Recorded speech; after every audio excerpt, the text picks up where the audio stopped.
So the question that I've been given was, does AI complement urban density, essentially? And this is part of an ancient set of questions about which technologies are centripetal, meaning they push people, they bring people towards cities, like the aqueduct or the streetcar or the skyscraper, and which technologies are centrifugal, like the automobile and radios and televisions, which dominated in the middle decades of the 20th century and enabled the spread of people away from cities and the spread of factories to lower density locales. So this is the question that was assigned to me. And I thought I would give a little bit of intellectual background on this. So 25 years ago, or as Joshua Gans would say, a century ago, we heard that earlier, it's actually a little longer than 25 years, I worked on the complementarity between electronic interactions and face-to-face interactions, and the cities, of course, that exist to enable those face-to-face interactions. I had a model that emphasized two margins for interaction, the number of contacts and the share of time which within each contact that is face-to-face or electronic. So new IT reduced the face-to-face time within each contact, but it increased the overall number of contacts. And if the latter effect dominates, then cities actually expand, even if you have an improvement of electronic communications technologies. My preferred model now is that new technologies increase complexity and the returns to being smart, and that we are social species that get smart by being around other smart people. There's a fair amount of evidence supporting this, and in my original paper with Jess Gasper on this, and it's come out subsequently, the history of telephones, which were thought to be a substitute for cities when they came out, but of course ended up being a highly urban invention.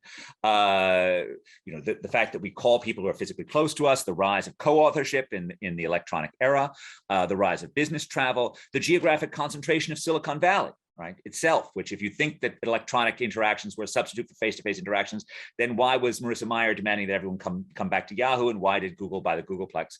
And of course, we've had 40 years of urban renaissance, despite the futurist Alvin Toffler's claim in the third wave in 1980 that all this new technology would just send us off to electronic cottages. Now, is AI different? So, we can see, and this is from Jenny Hunt's paper, that in fact AI is rising, even though other forms of IT seem to be relatively stagnant as a share of the urban workforce. So both technologies, both AI and communications technology, are part of IT. Both employ highly skilled people, and as Gordon has shown us, immigrants from skill-intensive countries, immigrants from India and China, which seems like it's likely to benefit cities.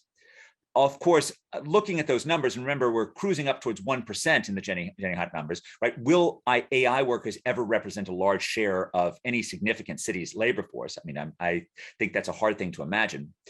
But despite the fact that smart people work in cities and could conceivably be replaced by AI, the defining characteristic of the city is interaction, not cognition. And so while communications technology directly substitutes for a prime urban function, AI does not.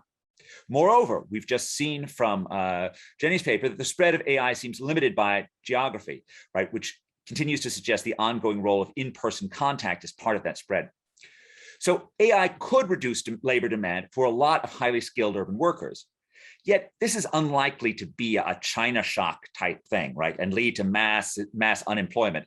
Because one, human capital is related to adaptation at both the individual and the city level. More skilled cities were much better at adjusting to the shocks of the 1970s that deindustrialized cities. And there's an old claim that goes back to T.W. Schultz and Finus Welch that in fact, there's a lot of evidence suggesting that skilled workers, educated workers, are much better at adjusting to changing conditions.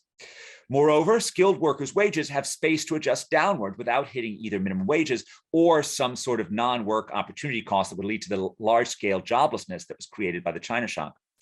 Moreover, it should be easier for skilled urbanites to move into more interaction-intensive jobs than for skilled residents of lower density communities, right?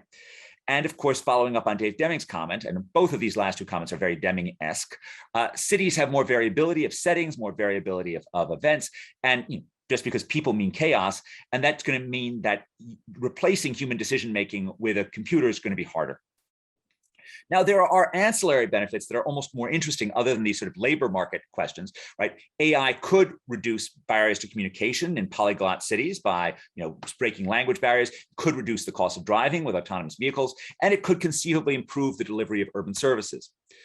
So this just shows the geography, and this of course comes from the paper that was just given, right? This looks like a pretty urban thing to me when I see these spots. It doesn't look to me like there's a huge sense in which this is primarily about low density parts of America, at least in terms of current AI employment. These are just the graphs that Jenny showed you. Again, this enduring role for distance again suggests that AI and face-to-face contact may well be complements rather than substitutes. And of course, these highly skilled immigrants that Gordon Hanson told us about, right? These are disproportionately urbanites, right, in terms of where they're coming. And that's certainly what Bill Kerr's work on skilled immigrant entrepreneurs is showing us as well. So this again points to complementarity.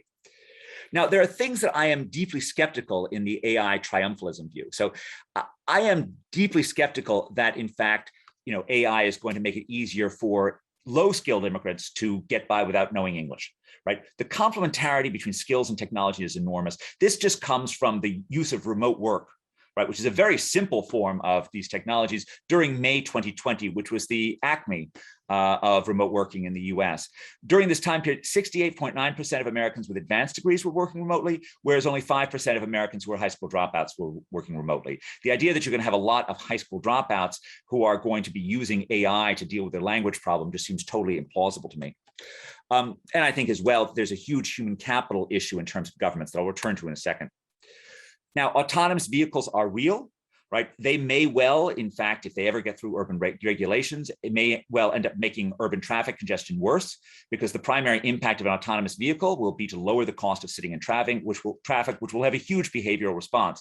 As we know from the work of Duranton and Turner, each vehicle mile built increases a 10% increase in vehicle miles built increase the number of drivers, vehicle miles traveled by 10%, right? Behavioral responses in traffic are huge. And unless we introduce autonomous congestion pricing into autonomous vehicles from the beginning, I think this is likely to be a disaster for urban traffic. So that's, I think, the thing that I worry about most. In the case of schools and policing, maybe something good will come out of it, but it's likely to be done by something outside of government rather than in government itself. So AI and urban governments, and here I'm following off on the discussion about targeting in TOGO-A discussions. The scope is enormous, right? Fixing potholes, targeting welfare is the previous discussion, assessing home values. I've done some work on this, improving bus service. But the public sector has effectively tenured workers who have no affinity for new technologies. I wrote a paper once with Mike Luca where we were looking at, giving the restaurant inspectors in Boston algorithms to enable them to find out places that were more likely to have violations. This was a terrible mistake. The truth of the matter is they weren't even going to implement the simplest of all algorithms, which was just go to the place that you had a problem with last year, which would have gotten you 90% of the way there, and they weren't willing to do that. The best case is usually for the government to allow private providers, like the fintech story with PPP, or when the MBTA, when the Boston bus and train service just streamed their data, and all of a sudden within a week you had a huge number of apps like Where's My Bus? But of course, the private entities are not benevolent social planners, and the political and regulatory barriers to change are going to be enormous. And this is the overwhelming issue with AV on roads. So I think about, we also want to think about what AI is going to do to low density America. Autonomous vehicles are more likely to be a shock to interurban rather than intra-urban transport. Think buses and trucks on dedicated lanes going at a fast rate between cities. That's very likely to be an easier thing to permit. Many of the higher end logistics or other decision-making work that's done outside of cities seems like it's much easier to replace by AI than the more interactive urban equivalents. Also, these things are far more predictable, again, following up on Deming, right? Other less skilled jobs that predominate in low density areas like call center work, that's very likely to be doable by a machine, right? And if you think about it, if skilled jobs outside of cities are going to vanish more, then the resulting brain drain will cause even more difficulties in lower density America. And I just want to end with this picture, right? I believe very strongly that America's largest unsolved social problem over the last 40 years has been the rise of prime age male joblessness. That's a very non-spatially neutral thing. And it is overwhelmingly, 1 in 4 prime age males are in many of these areas are jobless. And in some sense, it leads you to ask, I have no doubt that both less skilled and more skilled people in the densities of the coast will find creative ways to work in the great urban service sectors, to work in a combination of decision-making and interaction, which is, after all, what cities are all about. But I don't know, in a world of, automation, in a world of artificial intelligence, what that leaves for anyone to do in West Virginia or Eastern Kentucky, or even in the less skilled Rust Belt cities. And so I believe strongly that AI, like the past 40 years of communications technology and other IT innovations, will likely be an urbanizing rather than a de-urbanizing force. Thank you.